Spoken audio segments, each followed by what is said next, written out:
Welcome to the Total Acre podcast. I'm your host, C.R. Siebold. This podcast is all about helping growers unlock their potential. We aim to bring listeners agronomic insights, valuable educational interviews, real-world strategies that optimize yield and maximize ROI. This show is going to explore innovative practices, creative strategies, and breakthrough products with people that are shaping the industry, all through engaging and inspiring stories. Who better to learn from than the legendary world champion David Hula, Randy Dowdy, and Alex Harrell? Because in farming and in life, iron always sharpens iron. And the best way to grow or get better is to continually be learning, networking with peers, have access to industry leaders, and the tools, tips, and tricks, and overall quality of information. Knowledge is power. Tune in, hit play. Let's unlock your farm's potential together. Brian, thanks for joining us here today. I mean, come on, all the way out from Ohio. It's not an easy trip, especially with all the FAA stuff that's going on. I know you got a few cancellations. Thanks for making it out. Well, thanks for having me. I'm telling you, there's a lot of things out here specifically that we're doing as Total Acre that's different than we normally do. But I think the cool thing is if you haven't heard of what Brian has done, I do want to give a little bit of a background on where you kind of came from, why you are involved with Total Acre, and how you got started. I'm going to let you do some of that. But Brian is an owner within Total Acre since 2017, 2018. The last 8 years is really, we talk about innovation, and Amy, you've been talking about that up here, we are here as Farmer Innovation. And so the vendors that are here, they're talking about products and services. Innovation is all about something that's altered to make things better, right? So we talk about ROI, and I'll get to that in a minute because I know that's big on your mind. But how do we make things better to make sure that we have an impact on an operation, right? And so the vendors that are here, thanks for coming. I think everybody that we get a chance to put in front of a producer, it's access to information, right? Not everybody's trying to sell something to a producer. Sure, that's the goal, right? But if it doesn't have an impact on that ROI, then why are you here?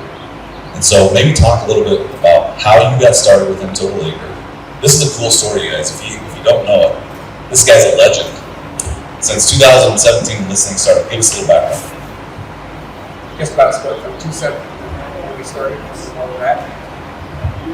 Hear me now. So my background, I actually did grow up, and unfortunately, when I graduated high school, it was 1985, and long time ago. But the farm economy was in the tank, and therefore I had to go get a job. And so I spent 32 years in the automotive industry, working in Honda, and during that time I did it the hard way. I went back to college when I was 33, got my 4-year degree. I wouldn't recommend that to anybody. That's a hard way to do it, but it worked out.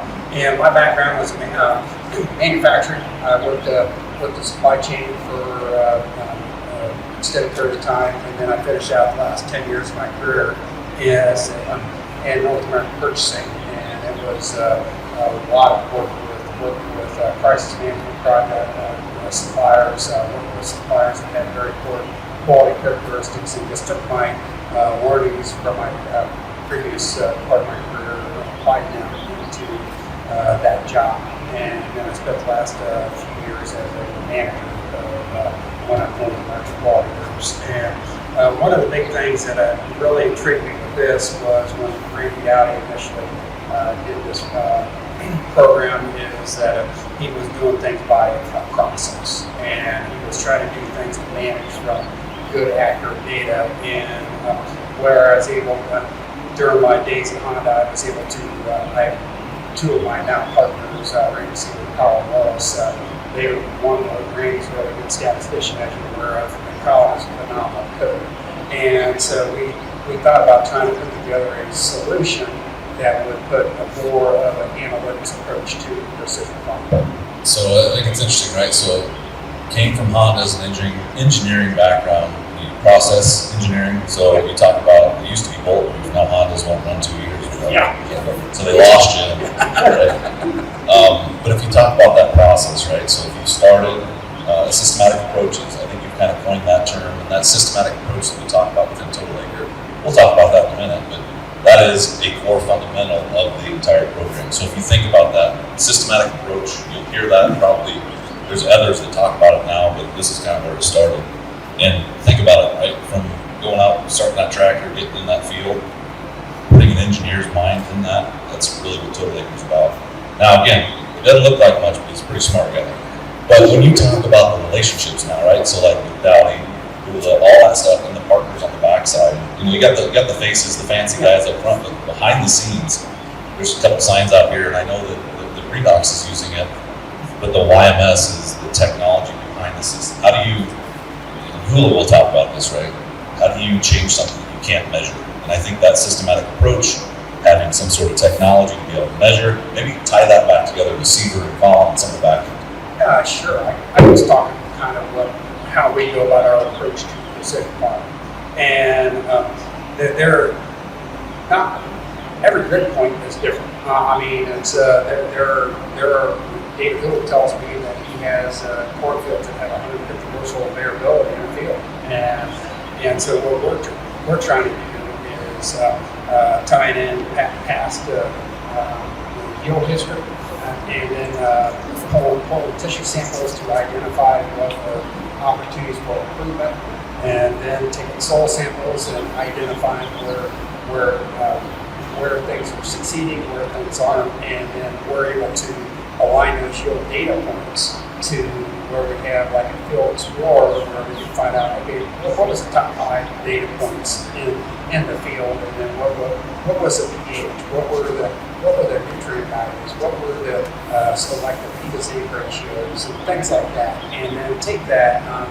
I'm big on in my previous career taking projects or systems that are very successful and then horizontally apply them across the rest of the company. And it's the same thing for farming. And the thing that really perplexed me when I first got into this time with Randy and Colin, Randy and Colin were in a supply chain background, and they used to do a lot of work with big companies. Caterpillar was one of them, Jack. And Randy Seaver told me that a Caterpillar plant, you think about all the different parts that were made in that facility, thousands and thousands of parts to build a bulldozer or other products. He said that a map for the plant for 40 acres has more data than what that bill of material had. And so the point is that farmers have access to all that data, and how do we try to roll all that data to get an analytics approach? And I think that's where it's really crucial now, especially with very tight margins. And that was one of the things in my role with product trialing is just going to the spot approach and find out how does things work in each field. And one of the things that we used to do was the Japanese problem-solving methodology. It was called PCA. And it was like, okay, what's your plan?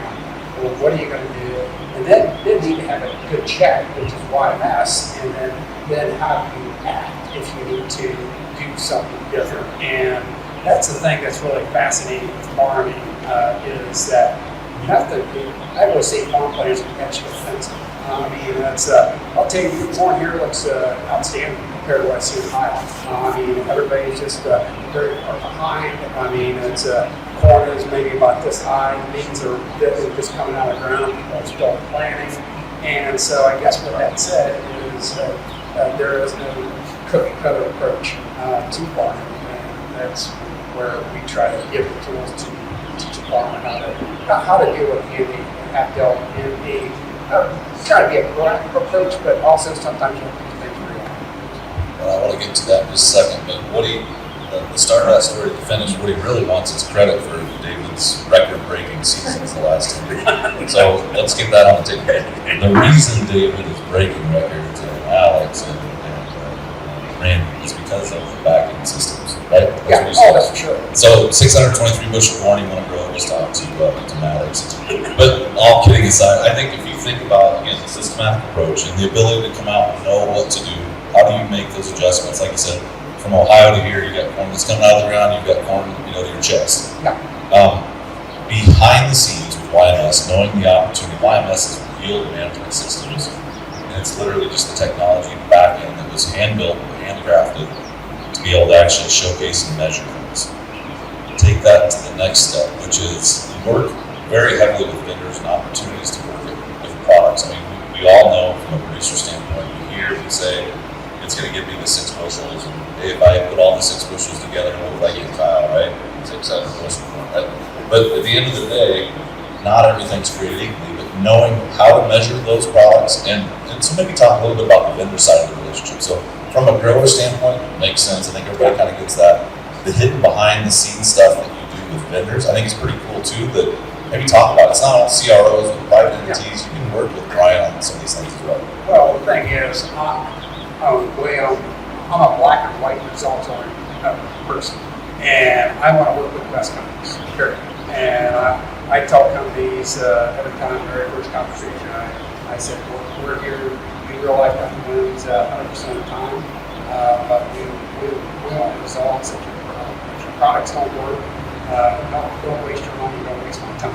And I try to set the bar with that right out of the gate. And like with Redox, for example, I mean, we had this extensive data set, Chad, and like, for example, in Ohio, from tissue samples, now getting manganese and boron into the plant is a big weakness, and it is multi-states. And so we will take some of that data to find product trialing opportunities, and so that is some of the things that we try to do. And also we try to do is find other things that what things can we do to try to get soil biology right, try to improve plant biology. How do we try to address the nutrient weaknesses, and then just try to put random data, keep that plant active during the season. And so it's so hold on a second though, right? Because now every producer that's hearing this says, well, I do trials on my farm, or hey, I work in a seed company, or I got a guy, I'm agronomist. What makes Total Acre unique in that, you know, utilizing growers within your program is farmer graded. It's not a CRO, but you have the technology that's built to capture the information. But then again, the producers that we were able to work with behind the scenes is unique as hell. So I think that maybe talk about that, right? So for the guys that are saying, well, you know what, I do research on my farm. I'm Brian Mattix. I know what works. I think there's 50 different companies that, well, there's more than that you work with, but this year, you get 400 or 500 trials out with real growers, 40, 50 different products out there. So talk a little bit about that. Sure. So this year we placed just short 420 trials, 23 different companies, and about 75 different studies, Chad. And I think across maybe about 6 different crops, and then with about 140 trial cooperators, I think in 31 states, and then also Canada. 140 farmers out there that are members within Total Acre. I think it's access. I know we have a few members out here today, but access to be able to be first to touch some of this product, to be bleeding edge. But at the same point, getting access to those products, knowing how they're supposed to work, being able to measure those, I think it's a unique opportunity for growers that are in that environment, right? Yeah. And not everybody's qualified to be a producer or grower for a Total Acre when it comes to some of these things. So what's your qualifications? I can't just have a tractor, right? Like, what do you look for? Say if you're lazy, don't join Total Acre. I mean, but the thing that we do try to do is, I'm also big on Chad, on not working hard, but working smart. And then what we try to do is try to take a lot of the noise out of different things. So, I mean, there are so many products out there, especially when you get into the biological space. I'm noticing that there's lots of different fads and things like that. And I think biological products, there's a lot of things that's really good. There are things out there that are absolute garbage, and we want to take out. We want to help sort that out for the farmer, and then also try to get good on-farm tests for the customer. Because I know Brian Mattix, if I was a farmer and any bird told me, he said RDX sample works great in greenhouse, I'd say, I don't care. And I wouldn't care if it's on a small farm trial. I understand having an R&D background as part of the R&D process, but how do you get good in the real world to do on-farm trials? And that is kind of what we're about. And the other part to try to take some of the numbers out to Chad is one of the best examples is that you talk about farmers doing their own trials. Is I'm big on processes and set more standardized measurements, and then also having good analysis on the back end, because I want an absolute fair one. And I can give you 2 different examples, try not to ramble on too much, but I had a seed treatment trial, and as you know, they got pivots because it never rains there. And then you get outside a circle, there's usually pivot misses and what have you in there. I had a rep call me and said, Brian, today I just had a 10 bushel win on your trial, and I think, oh, hopefully that's the case. But then I didn't say anything. I want to go through and do our analysis. By the time we trimmed out the circles, I had to call back the guy back and say there was no response because part of the control was outside the circle, and then when we trimmed that out, but the farmer was thinking it's 10 bushel win. And then I had another trial that the guys sent me the heat map, and I thought, oh my gosh, this is an absolute dumpster fire. And thinking, well, because the thing is, I place trials to get results, Chad, and I wanted to win 100%. I want the guy to come and get a good trial, but also want the farmer to win.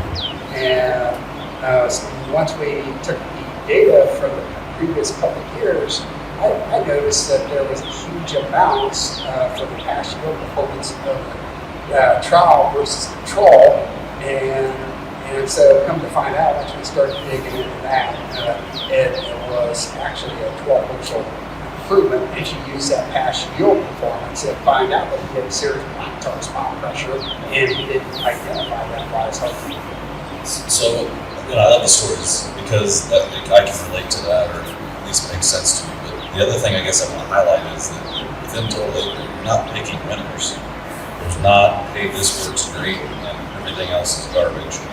If something does have challenges, and I know that I've had a chance to see this firsthand, it's like, hey, how do we get better at that? How do we change what we do to be able to make that better? I think that's a testament to some of the vendors that I've been able to work with. This is the third or fourth year they've worked with you. Maybe they had challenges at day one. Day two, they made some adjustments to the product. Year three, now all of a sudden you're starting to see some variations in the same product with some alterations. So I think that's the other thing. I know that's not how you're built, but companies that work with you use that data for that. So I think it's pretty special. Yeah. But you're not endorsing products that are not paid in terms of, hey, this product's better than this product. You're not showcasing that. Yeah, we just let the data do the talking. And and if you go to Melissa Bueller, she runs our marketing for us, and she does a great job of posting. We're trying to go more to a spot so many of our preferred trialing customers, and just trying to help promote good products that truly work. Because I want the farmers to succeed, and how to succeed is working with products that's companies that make good products is what I'm trying to do. Well, I think the background being farmer-centric, coming from that, actually, whether still farming, just having that background is huge. The systematic approach, when you talk about innovation, technology, some of the things that within Total Acre are pretty fun to be able to be part of. Sometimes it's challenging. If there's one or two things, give me the one thing that you want to leave folks with. Maybe haven't heard of Total Acre, maybe they're interested in something. What's the one thing you leave a producer or a vendor with? I know those are two different things, but what's the one thing you leave them with is, hey, this is unique enough, you should give us a shout and figure it out? I would say that if you're an engaged farmer and you want to be in a network and you value precision farming and you have the ability to problem solve, and the thing is too is it's just having initiative, Chad. Because we had guys that were not really great in those areas. However, they just kept working with us. They kept putting the information in the fields and doing trials with us, and just kept paying attention to the details, things that Randy and David talk about. They will go into our Grower Knowledge Center, all the webinars and different things that we do, and they just kept on trying to become, quote Randy, become a student of the crop. And from that, they've been able to improve their operation. There are a lot of farmers out there that they just want to be told what to do, and hey, that's their prerogative. However, if Chad, my point about it is, if the wrong person is telling you what to do, or they're unethical just because they want to sell a product, probably going to get one, especially long term in these types of environments. So I think it's just a really good network, and I just say, if you're going to do it, get engaged, and there's tremendous opportunities, and that's what really gives me a rush, Chad, when you some guys really starting up. When they called, told me, said, hey, I just had my first 300 bushel cornfield, I have a 300 bushel.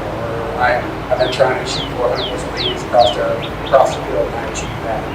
Those things get fun. Well, and I know, Brian, this year, Total Acre's changed from growing champions, which everybody wants to be a champion on their own operation. But if you think of unlocking potential, I'm going to echo what you just said, because I think from a network standpoint, if you can go out, and I've seen this down at the Grower Point this year, in Orlando, and you've got guys in the mid-Atlantic camp that are talking to guys in the Midwest, that are talking to the Southeast. These guys are like family. When they get together, they have all these connections. It's not like going to coffee here in town and you're competitive with your neighbor. You've got these cool little pockets, and it's generationally the 70, 80-year-old guys all the way down to the new producers. You can find those little groups. I would say that networking is one of the most powerful things, so I think that's the best part of it. Ryan, thanks for coming in today. Listen, you've said a lot, but if they want to learn more, check totalacre.com. I think the unique thing about Brian is he's always open for a conversation. So, Brian, thanks for coming in. Yeah, thank you.